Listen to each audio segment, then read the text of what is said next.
In March of this year, Democrats in Congress approved the American Rescue Plan Act, which had billions of dollars to help states, local governments, and citizens recover from the COVID-19 pandemic. Almost $2 billion of that money was designated for Montana to be authorized by our legislature and given out by the Gianforte administration.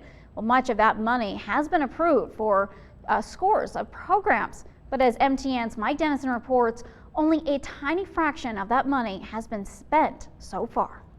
First, let's take a look at the raw numbers, and then we'll talk about the debate over the pace of that spending. ARPA awarded Montana state government $1.85 billion and gave the state discretion over about half that money. Its allocation includes $460 million for local and state infrastructure projects, most of which are local water and sewer projects, $400 million for public and private schools to deal with COVID-19 impacts, $275 million to expand high-speed internet in Montana, another $120 million for yet-to-be-identified infrastructure that may include more high-speed internet expansion, $150 million for business and workforce development, and nearly $400 million for health and human service programs, including everything from daycare assistance to COVID-19 testing and vaccines to home heating assistance. But as of last month, the Gianforte administration had spent only about $50 million of that money on designated projects and programs, just 2.7% of the total. Gianforte's outgoing state budget director Kurt Almy says that amount undersells how much the Gianforte administration has done and is now doing. First, he notes that Montana has received only half the money from the feds, $1.1 billion, approved spending most of that, and obligated or contracted $230 million. He says the Gianforte administration and commission set up by the legislature are acting as quickly as they can to approve funds. We still don't have all the guidance we need for all the funding streams. And then once we receive guidance, then we have our advisory commissions meet and we provided a process for public comment. It's critical to hear from Montana stakeholders about how to best use these dollars. Most of the water and sewer funds have been awarded and money goes out as work begins on the projects, says outgoing ARPA Director Mike Foster. High-speed internet projects will take many months to identify and develop, and school districts are developing plans on how to use their money.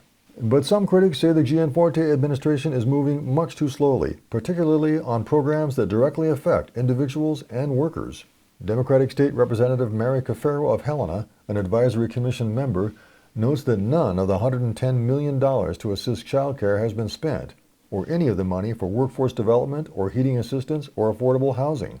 If they would invest in child care, invest in it, worker wages, targeting the child care facilities that closed down during the pandemic, as well as the startups.